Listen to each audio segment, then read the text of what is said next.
The war and the invasion of Ukraine has certainly shaken the world order, where the president of Russia called US's bluff on sanctions in support to Ukraine.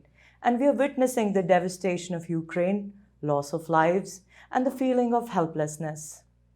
India as a country abstained from voting against Russia at the UN, did not even name Russia, forget criticizing its long standing arms supplier and ally publicly. An Indian student died during shelling in the eastern city of Kharkiv, and thousands of students are still stranded at the Ukraine border. To talk about the key issues of this war and India's stand, we have in our studio former Ambassador of India, who also headed the Indian Consulate in New York, Mr. Prabhu Dayal. We're also joined by Padma Shri recipient Dr. Sudhir Parikh, Chairman of Parikh Worldwide Media and ITV Gold. Welcome to our studio, gentlemen. Thank you. Grave times to be in the studio and talking about this war. Yes, of course. These are very grave times. But you referred to India's abstention on the vote relating to Ukraine. I think it was a very well-reasoned decision. I must mention that the responsibility of the Indian government is to serve India's interests. And India has very important security-related interests. So the decision was made keeping in mind the geopolitical realities. As you know, India has an ongoing warlike situation with China at the border. Indian and Chinese troops are amassed there, and the Chinese are continuing to mount their troops in increasing numbers. This threatens our security. At the same time, the situation with Pakistan has not shown any signs of improvement.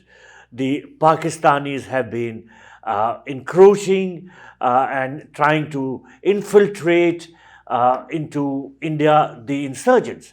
So it was a very important matter as far as India was concerned to keep Russia on its side. You know, India has a huge dependence on Russia for military supplies and equipment. Moreover, India has found Russian support in many tricky situations when such support was needed. So if India had voted in favor of the Western-sponsored resolution, this would have certainly annoyed the Russians. And then our supplies of spare parts for our weapon systems, our friendship with Russia would have been certainly endangered. And I think it was the responsibility of the government of India to see that this did not happen, that we continued to enjoy the friendship of Russia, and that nothing would hamper the security needs of the country. And therefore, for this reason, the abstention was very well argued and reasoned. But we pride ourselves as the world's biggest democracy, and yet we isolated ourselves from rest of the democratic countries. And we saw this invasion happen right under our noses. Do you think principally we were answerable? When we say we are the biggest democracy, we should have, stuck to our principles there and voted against?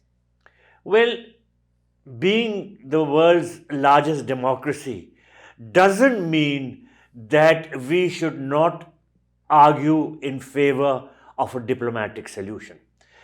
You are presenting facts entirely from the Western point of view. Believe me, in India, everything is not seen in this fashion. There was a diplomatic solution that was possible, and many in Europe have also reasoned in this direction. Let me explain what I mean. America had wanted Ukraine to join NATO, and other NATO countries were also supporting this. The Russians had said that there is no way that they would allow Ukraine to become a NATO member because they did not want a NATO nuclear missiles, or for that matter, particularly American nuclear missiles stationed at their border. If the Russians had tried to put nuclear missiles in Cuba, how would America have reacted?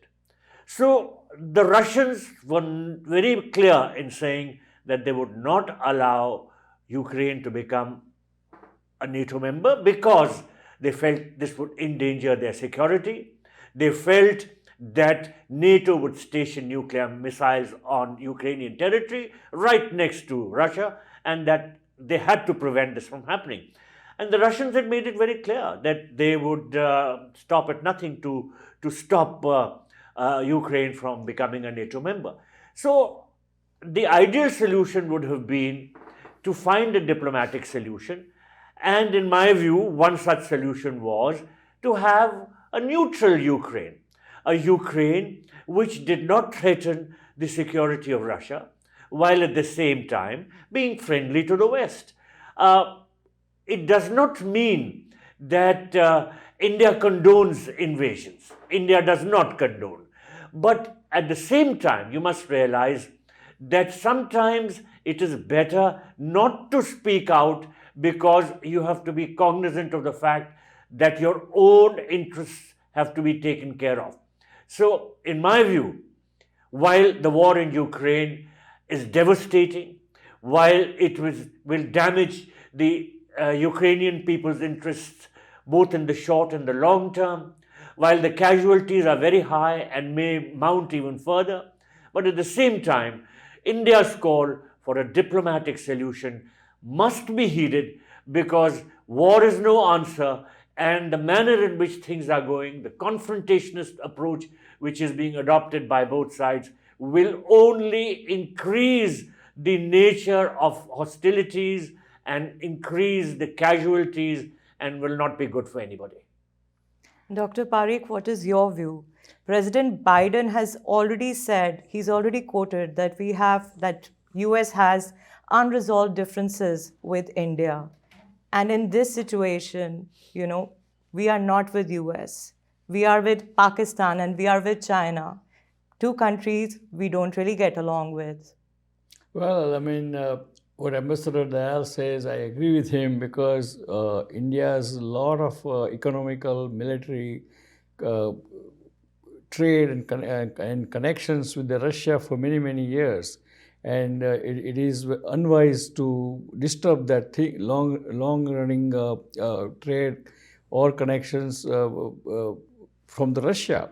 And in a way, it's a good thing that if some large important countries are neutral between in this war, then they can be used as a leading leader to make a diplomatic solution out of this thing. Because at the end of the day, we all want Ukraine to be independent, and as Ambassador Dayal says, that it can be demilitarized, and that way there is a buffer zone between the West and Russia. And I'm sure I think one of the Russia's proposal was that why don't you demilitarize Ukraine, and that way they feel safe. So I think I agree 100% what Ambassador Dayal is saying. And so this war, I'm sure the cool head will prevail, and there will be a diplomatic solution to this problem. So what about our relations with US and other European countries? I'm sure that we have US understand our relations and our position too.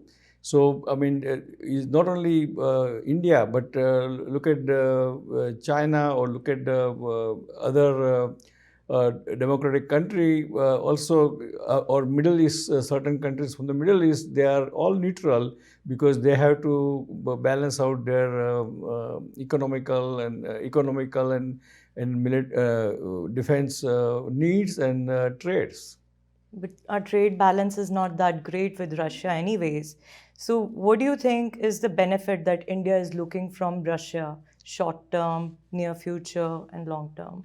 Well, as I said, we need Russian supplies in terms of spare parts for our weapon systems. As you know, India has tried to diversify the sources of weapon supplies. The US now is a very big supplier too. But we still have a huge reliance on the Russian supplies for spares. So, in the short term, in the long term, we will continue to need Russian spare parts. And therefore, we cannot annoy the Russians, because doing so would mean endangering our geopolitical interest. You know, as I pointed out at the very beginning, we live in a very hostile neighborhood. We have China, which is virtually eyeball to eyeball with us at the border, at the line of control. We have with Pakistan a hostile relationship. No country has such a hostile environment in Asia as we have. So, therefore, we have tried to explain to the Americans that when we abstained in regard to the resolution relating to Ukraine, we had in mind our geopolitical security interests, and we could not do anything to jeopardize these.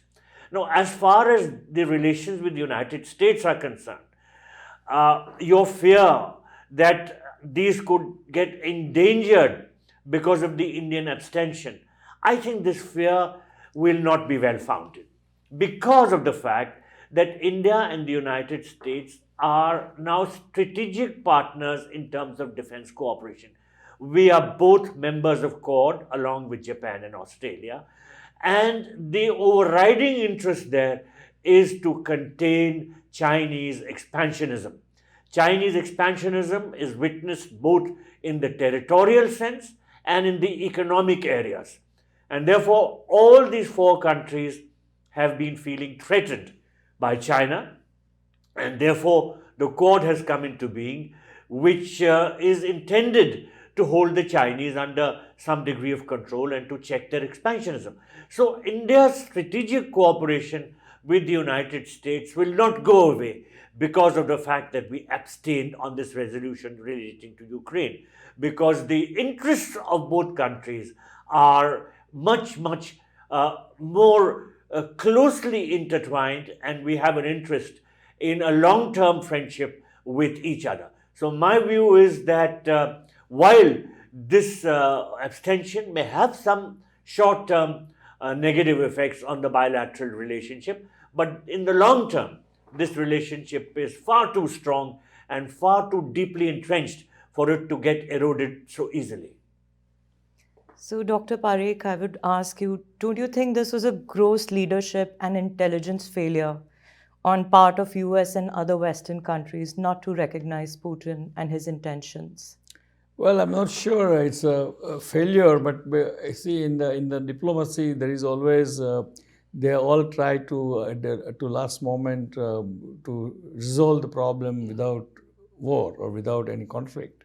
And I think probably Putin had a miscalculation a little bit, because he thought that Biden is a weak president.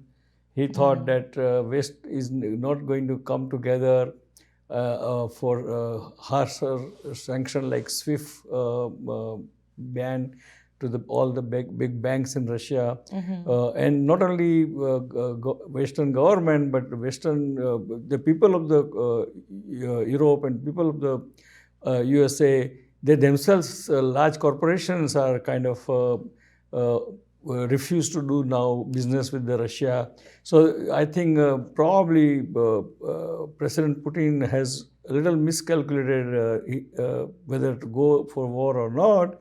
And I think now he's in, so now it's a kind of prestige issue for him to get some face-saving way to close this whole conflict.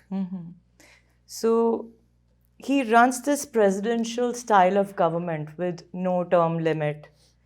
And he took over Belarus and then Crimea. Crimea was when Obama was the president and Biden was the vice president.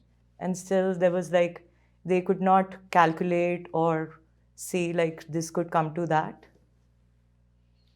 But you know, the eastern part of Ukraine has been witnessing an insurgency, because it is mainly populated by ethnically Russian people. And because of the internal developments within Ukraine, there has been this secessionist movement.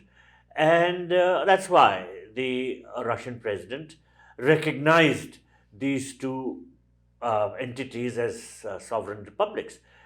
Now, the fact of the matter is that the festering developments within Ukraine were not a secret from anybody. And the new government in Ukraine, headed by President Zelensky, was definitely adopting a very hostile position towards Russia. And Russia, after all, is a major power. It's a superpower. And why would it tolerate a hostile entity right at its border? So there were indications of trouble. There were signs that things were going in the wrong direction.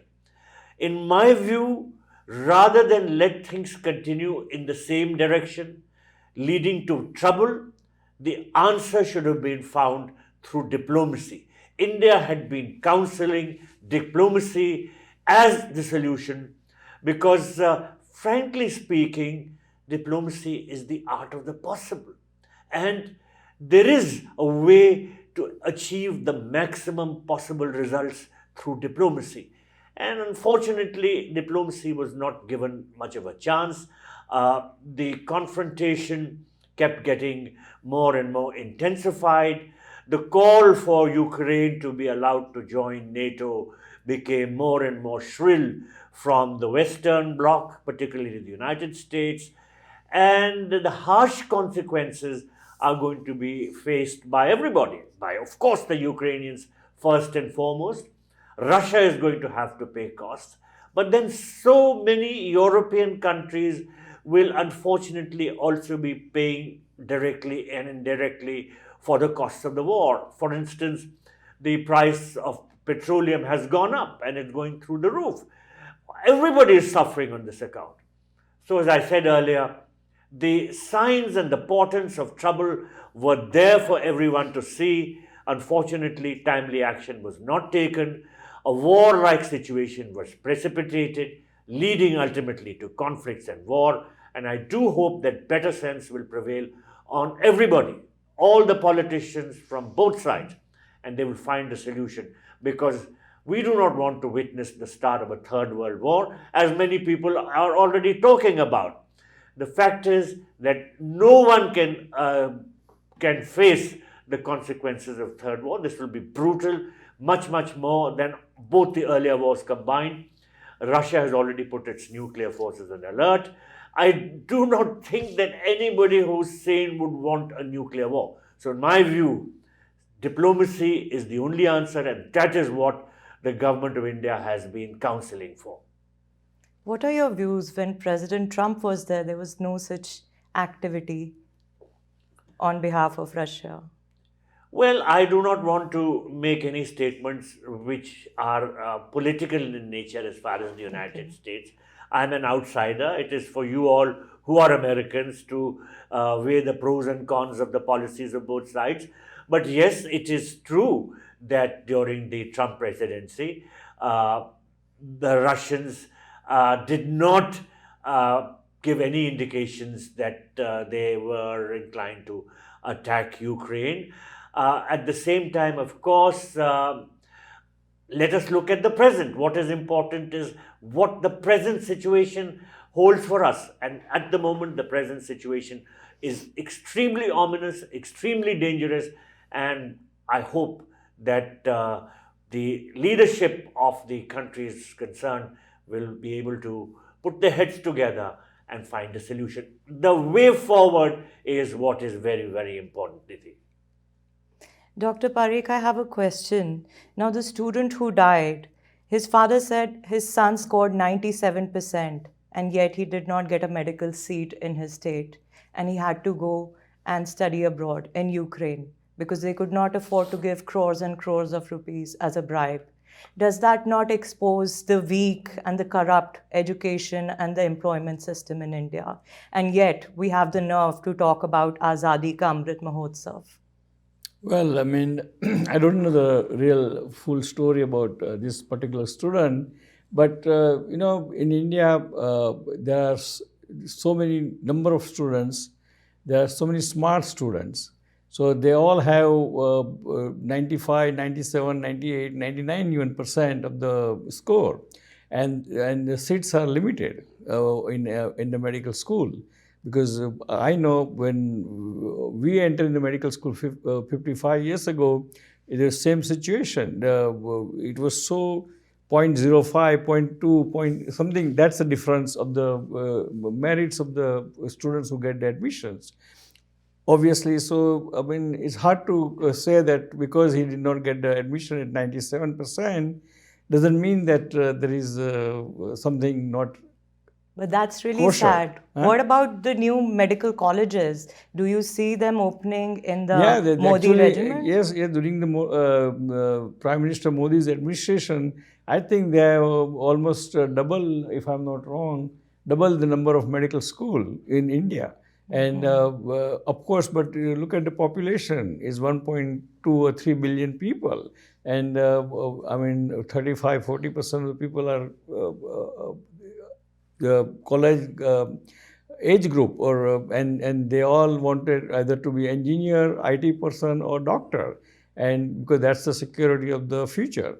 So I think Modi government has literally double or triple the number of medical schools, but again, challenge is that number of students applying for it and number of smart students are applying for it. And that's why 97% sounds very good score. It does. But yes, it is, but it is compared to what? Who other 100 people, students ahead of them has score, they have 98 or 99%, then 97% is not perfect. My point score. is, had that boy stayed back in India, he would have been alive, right? Well, I and don't- in Ukraine, they are using Indian students and even the African students as human shields at the border. So there is a lot of discrimination. No, that is Had things been so good back in India, maybe this situation would have not come. That is true, but I mean, it's unfortunate that he become kind of what do you call victim of the circumstances, because he never. I mean, nobody predicted this war will happen. He will be there and in the middle of the war, and I agree with you that there is. I also heard some news on the TV channels that there is some discrimination of they are not giving first preference to student of the Africa or student of the India or Pakistan or Asian countries in the Poland to get to the train or get to the buses first, and they are asking them to walk. Other day I saw that episode of police officers were telling Indian students to just walk 10 kilometers or 80 kilometers or whatever distance from the place. So there is always discrimination, and unfortunate part of the whole human story is a discrimination. I mean, we all have discrimination one way or other. Even in USA also, we feel discrimination subtle way. The same thing in India, we have discrimination, right? I mean, we have certain, minorities or certain. That would be another topic to No, discuss. so what I'm saying is that's a human nature, kind of, to have discrimination. I mean, Yes. it's not good thing, but No. it's a human behavior is like that, and which should be corrected and condemned. Yeah. Your thoughts on that? Well, I would just like to add something to what Dr. Parikh said. As he pointed out, the government is opening more and more medical institutions and other educational institutions of higher learning.